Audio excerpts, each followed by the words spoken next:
जिस मीरा रोड में हुई थी हिंसा, वहां पर दहाड़े योगी। बहनों और भाइयों, मैं बार बार एक बात कहता हूं, इस देश का इतिहास गवाह है, बटे थे तो कटे थे, बटे थे तो बटेंगे तो कटेंगे, और एक रहेंगे तो सेफ रहेंगे। महाराष्ट्र में योगी की दहाड़ से महाविकास अघाड़ी में खलबली। योगी ने फिर दोहराया बटेंगे तो कटेंगे का नारा। इन्होंने देश को पहले बांटा, फिर समाज को बांटा, फिर आतंकवाद को देश के अंदर कहीं धारा 370 के नाम पर। योगी के नारे से एनडीए में क्यों मचा घमासान। नमस्कार, स्वागत है आपका। आप देख रहे हैं द न्यूज और मैं रानी गुप्ता आपके साथ। इस वक्त की बड़ी खबर सामने आ रही है महाराष्ट्र से। दरअसल आपको बता दें कि महाराष्ट्र के जिस मीरा रोड में हिंसा हुई थी, वहां पर उत्तर प्रदेश के मुख्यमंत्री योगी आदित्यनाथ पहुंचे और वहां पर उन्होंने महाविकास अघाड़ी और कांग्रेस को जमकर घेरा। आपको बता दें कि एक बार फिर से योगी आदित्यनाथ ने अपने नारे यानी कि बटेंगे तो कटेंगे को दोहराया है। इसके अलावा आपको बता दें कि योगी आदित्यनाथ के इस नारे को लेकर के काफी ज्यादा राजनीति हो रही है। जहां विपक्ष उनके इस नारे को लेकर के तीखी टिप्पणी करता हुआ दिखाई दे रहा है, तो अब खुद एनडीए के कई नेताओं ने भी योगी आदित्यनाथ के इस नारे को लेकर के अपनी सहमति जाहिर कर दी है। दरअसल मुख्यमंत्री योगी आदित्यनाथ का यह नारा न सिर्फ उत्तर प्रदेश बल्कि महाराष्ट्र में भी गूंजता हुआ दिखाई दे रहा है। अब इस नारे को लेकर के बीजेपी की नेता पंकजा मुंडे का यह कहना है कि योगी के नारे को महाराष्ट्र में लाने की आवश्यकता नहीं है।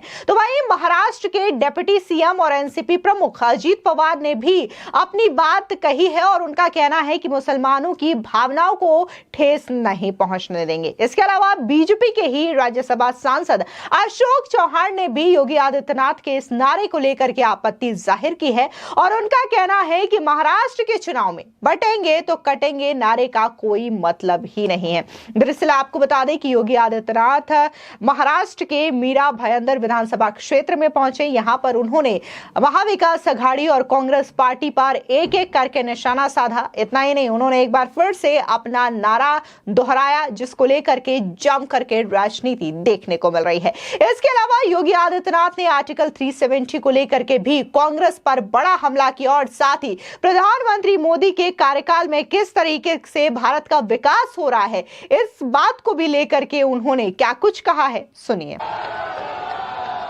बहनों और भाइयों, मैं कल भी महाराष्ट्र में चुनाव प्रचार में था। आज प्रातःकालीन सत्र में भी मैं महाराष्ट्र के अंदर ही नागपुर और उसके आसपास के क्षेत्र में चुनावी रैलियों में था। आज मुझे मां मुंबा देवी की इस पावन धरा मुंबई के अंदर मीरा भाईंदर थाने उल्लासनगर की जनता को संबोधित करने का अवसर प्राप्त हो रहा है। चुनाव चल रहे हैं।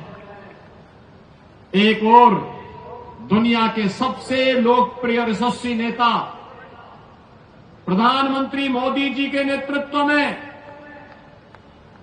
भारतीय जनता पार्टी महायुति गठबंधन इस चुनावी समर में महाराष्ट्र के अंदर आप सबके सामने है, और दूसरी ओर जिनकी न नीति है, न राष्ट्र के प्रति कोई अच्छी नीयत है, न नैतिक बल ही रह गया है, ऐसा अनैतिक अनाड़ी गठबंधन के रूप में महाअघाड़ी भी आपके बीच में इस चुनावी समर में है। बहनों और भाइयों, ये चुनाव मात्र चुनाव नहीं है, ये चुनाव हम सबके लिए इस राष्ट्र की अस्मिता और अस्तित्व को वैश्विक मंच पर पुनर्स्थापित करने के प्रधानमंत्री मोदी जी के अभियान के साथ हम सबके सहयोग की सहमति भी है। और इसीलिए मैं महाराष्ट्र की जनता जनार्दन से अपील करने के लिए आया हूं। हमने बदलते हुए भारत को देखा है पिछले 10 वर्ष के अंदर। प्रधानमंत्री मोदी जी के नेतृत्व में ये बदलता हुआ भारत जो अपने देश की सीमा की सुरक्षा करना जानता है। याद करिए 2014 के पहले के भारत में क्या होता था। 2014 के पहले के भारत में पाकिस्तान घुसपैठ करता था, आतंकी वारदात को अंजाम देता था, आवाज उठती थी। कांग्रेस नेतृत्व की सरकार कहती थी कि बोलिए मत, पाकिस्तान से संबंध खराब हो जाएंगे। 2014 का भारत आज वह किसी को छेड़ता नहीं, कोई छेड़ता है तो छोड़ता भी नहीं। आज तो भारत की सीमा सुरक्षित है, दुश्मन घुसपैठ नहीं कर पाता है, आतंकी वारदात को अंजाम नहीं दे पाता है, बल्कि एक और भारत अपने 80 करोड़ लोगों को फ्री में राशन की सुविधा का लाभ दे रहा है और दूसरी तरफ पाकिस्तान 23 करोड़ की मात्र आबादी वहां वह भी भूखों से मरने के लिए तड़प रही है। बहनों और भाइयों, देश के अंदर आज सुरक्षा का वातावरण है। आतंकवाद की जड़ कश्मीर की धारा 370 समाप्त हुई। कांग्रेस अभी फड़क रही है कि इसको फिर से लागू किया जाए, लेकिन प्रधानमंत्री मोदी जी ने कह दिया है कि कांग्रेस की 4 पुश्त भी कश्मीर में धारा 370 को फिर से लागू नहीं कर सकती। आज देश के अंदर वर्ल्ड क्लास इंफ्रास्ट्रक्चर बन रहा है। Highway, railway, metro, IIT, IIM, AIIMS, 1 district 1 medical college, हर घर नल की योजना जैसी योजनाएं भी लागू हो रही हैं। तो गरीबों के कल्याण के लिए भी अनेक कार्यक्रम देश के अंदर चल रहे हैं, चाहे वह पीएम आवास की योजना हो, चाहे वह आयुष्मान भारत की योजना हो, चाहे वह नौजवानों के रोजगार की योजना हो और चाहे लाडली बहना योजना के माध्यम से हर महिला के खाते में हर महीने 2100 रुपये देने की व्यवस्था हो। यह कार्य कांग्रेस नेतृत्व की महाअघाड़ी गठबंधन की सरकार भी कर सकती थी, लेकिन उन्होंने तो कोरोना जैसी महामारी के दौरान भी कुछ नहीं किया। हाथ पे हाथ धरे बैठे रहे, खजाने को लूटते रहे, प्रदेश और देश के अंदर अराजकता का माहौल पैदा करते रहे और उनको, कांग्रेस को देश के अंदर सर्वाधिक समय तक शासन करने का अवसर मिला था। विकास, सुरक्षा, समृद्धि, सुशासन इसमें नहीं कर पाए। कम से कम अयोध्या में रामलला का मंदिर ही बना देते हैं, ये तो अभी नहीं कर पाए। जो कार्य कांग्रेस 65 वर्षों में नहीं कर पाई,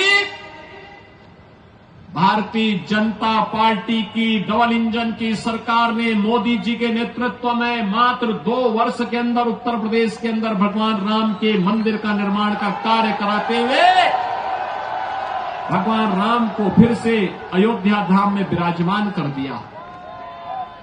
बहनों और भाइयों, मैं पूछना चाहता हूं, कांग्रेस को अगर आपकी चिंता होती, आपकी आस्था की चिंता होती, अयोध्या में राम मंदिर का निर्माण ये भी करते। 500 वर्षों की समस्या का समाधान 1947 में हो गया होता, लेकिन कांग्रेस के एजेंडे में आप कभी नहीं थे, कभी नहीं थे। कांग्रेस के एजेंडे में गरीब कभी नहीं था, नौजवान कभी नहीं था, महिलाएं कभी नहीं थी। ये तो जाति के नाम पे बांटते हैं, क्षेत्र के नाम पे बांटते हैं, भाषा के नाम पर बांटते हैं, मत और मजहब के आधार पर देश को बांटने वाले लोग हैं। इन्होंने देश को पहले बांटा, फिर समाज को बांटा, फिर आतंकवाद को देश के अंदर कहीं धारा 370 के नाम पर पनपाने का काम किया, कहीं नक्सलवाद को पैदा किया, कहीं पे अराजकता को पैदा किया और अब फिर वही बांटने की राजनीति। बहनों और भाइयों, मैं बार बार एक बात कहता हूं, इस देश का इतिहास गवाह है, बंटे थे तो कटे थे, बंटे थे तो बटेंगे तो कटेंगे, और एक रहेंगे तो सेफ रहेंगे, एक रहेंगे सेफ रहेंगे। और यही आह्वान करने के लिए आया हूं, बंटना नहीं है, बंटना नहीं है, बटेंगे तो कटेंगे।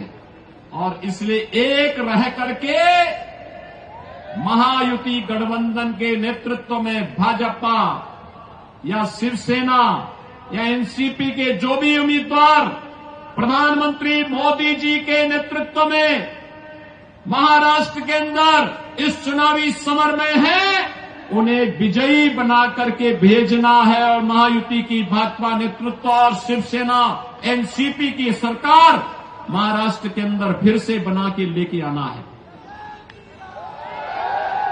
सहमत हैं? सभी लोग सहमत हैं?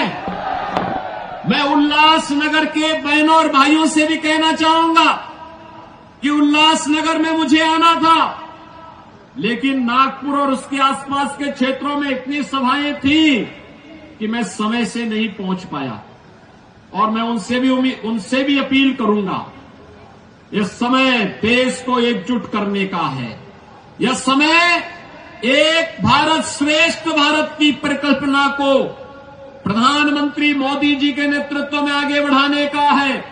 यह समय भारत को विकसित भारत की परिकल्पना को साकार करने का है।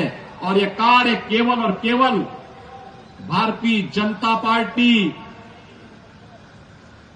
शिवसेना, एनसीपी नेतृत्व की महायुति गठबंधन ही कर सकता है। और इसी के लिए आप सबसे मेरी अपील है, भारतीय जनता पार्टी ने मीरा महेंद्र से श्री नरेंद्र मेहता जी को अपना उम्मीदवार बना करके आपके बीच उतारा है।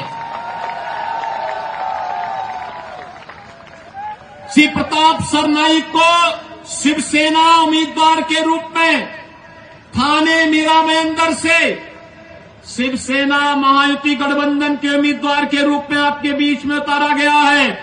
और उल्लासनगर से श्री कुमार उत्तम चंद एलानी को भारतीय जनता पार्टी महायुति गठबंधन के प्रत्याशी के रूप में उतारा है। दरअसल आपको बता दें कि जिस नारे को लेकर के लगातार योगी आदित्यनाथ, जो कि उत्तर प्रदेश के मुख्यमंत्री हैं, उनकी चर्चा हो रही है, और इस नारे की वजह से न सिर्फ उत्तर प्रदेश की राजनीति में हलचल मची हुई है, बल्कि देखने को मिल रहा है कि बल्कि महाराष्ट्र के चुनाव में भी बकायदा इस नारे की गूंज सुनाई दे रही है। ऐसे में इसको लेकर के जम करके राजनीति देखने को मिल रही है, जहां विपक्ष सीएम योगी आदित्यनाथ के इस नारे की आलोचना करता हुआ दिखाई दे रहा है, तो अब बीजेपी और एनडीए के भी कई नेताओं ने योगी आदित्यनाथ के इस नारे को लेकर के आपत्ति जतानी शुरू कर दी है। दरअसल आपको बता दें कि बीजेपी के एमएलसी पंकजा मुंडे ने द इंडियन एक्सप्रेस को दिए एक इंटरव्यू में कहा है कि मेरे लिए विकास ही असली मुद्दा है। एक नेता का काम है कि इस धरती पर रहने वाले हर व्यक्ति को अपना समझे। हमें महाराष्ट्र में किसी ऐसे मुद्दे को लाने की जरूरत नहीं है। हालांकि उन्होंने ये भी कहा कि सीएम योगी आदित्यनाथ ने इसे उत्तर प्रदेश की राजनीतिक स्थिति में एक अलग संदर्भ में कहा था, और उसका वही अर्थ नहीं है जो कि महाराष्ट्र में समझा जा रहा है। उन्होंने कहा कि प्रधानमंत्री नरेंद्र मोदी ने बिना जाति या धर्म देखे सबको समान रूप से राशन, आवास और सिलेंडर दिया है। इतना ही नहीं, दूसरी ओर अगर हम एनसीपी प्रमुख और महाराष्ट्र के डेप्यूटी सीएम अजीत पवार की बात करें, तो उन्होंने भी उत्तर प्रदेश के मुख्यमंत्री योगी आदित्यनाथ के इस नारे को लेकर के सवाल उठाया है। दरअसल अजीत पवार ने कहा कि बटेंगे तो कटेंगे, यूपी में चल सकता है लेकिन महाराष्ट्र में काम नहीं करेगा। उन्होंने कहा कि हम आपके साथ खड़े हैं, आप चिंता क्यों करते हैं, कोई कुछ नहीं बोलेगा तो हम उनका समर्थन नहीं करेंगे। अजीत पवार ने कहा कि हाल ही में किसी ने कहा था कि बटेंगे तो कटेंगे, इस तरीके की बातें यहां नहीं चलेगी। वो नॉर्थ में होता होगा, लेकिन महाराष्ट्र में ये बातें बिल्कुल नहीं चलेगी। महाराष्ट्र साधु संतों का है, शिव प्रेमियों का है, शाहू का है, अंबेडकर का है, उनकी सिखाई बातें हमारे खून में है, इसलिए हम उसी रास्ते पर चलेंगे। अजीत पवार ने कहा कि मुसलमानों की भावनाओं को ठेस नहीं पहुंचने देंगे। इतना ही नहीं, अजीत पवार ने जहां सीएम योगी आदित्यनाथ के इस नारे को लेकर के सवाल उठाया है, तो वहीं दूसरी तरफ प्रधानमंत्री नरेंद्र मोदी के चुनावी नारे एक है तो सेफ है का समर्थन करते हुए अजीत पवार ने कहा कि अगर भारत एकजुट रहेगा तो सुरक्षित रहेगा। अजीत पवार ने कहा कि नारे में कुछ भी गलत नहीं है, मुझे यहाँ कोई मुद्दा नहीं दिखता, अगर हम साथ रहेंगे तो हर कोई समृद्ध होगा। इतना ही नहीं, आपको बता दें कि जहां अजीत पवार और पंकजा मुंडे ने योगी आदित्यनाथ के इस नारे को लेकर के सवाल उठाया है, तो बीजेपी के राज्यसभा सांसद अशोक चौहान का बयान भी सामने आया। उन्होंने कहा कि इस नारे का कोई मतलब नहीं है, नारे चुनाव के समय दिए जाते हैं, ये विशेष नारा अच्छा नहीं है और मुझे नहीं लगता कि लोग इसे पसंद करेंगे। व्यक्तिगत रूप से कहूं तो मैं ऐसे नारों के पक्ष में नहीं हूं। हर राजनीतिक पदाधिकारी को बहुत सोच विचार करके फैसला लेना होता है, हमें यह भी देखना होगा कि किसी की भावनाएं आहत ना हो। यानी कि सीएम योगी आदित्यनाथ के इस नारे को लेकर के अब एनडीए के नेता ही सवाल उठाते हुए दिखाई दे रहे हैं और कहीं ना कहीं अजीत पवार हो, पंकजा मुंडे हो या फिर अशोक चौहान हो, उनकी राय सीएम योगी आदित्यनाथ के नारों से बिल्कुल अलग दिखाई दे रही है। तो वहीं दूसरी ओर जिस तरीके से योगी आदित्यनाथ के बाद प्रधानमंत्री नरेंद्र मोदी ने जो नारा दिया है, एक है तो सेफ है, हालांकि इसको लेकर के अजीत पवार अपना समर्थन जताते हुए दिखाई दे रहे हैं। आपको बता दें कि महाराष्ट्र की 288 विधानसभा सीटों पर 20 नवंबर को वोटिंग होनी है और वोटों की काउंटिंग यानी कि रिजल्ट 23 नवंबर को सामने आएगा। और इस बीच राजनीति भी चरम पर देखने को मिल रही है, नेता ताबड़तोड़ रैलियां भी कर रहे हैं। फिलहाल इस पूरे मामले को लेकर के आपकी क्या राय है, कॉमेंट सेक्शन में जरूर बताएं। धन्यवाद।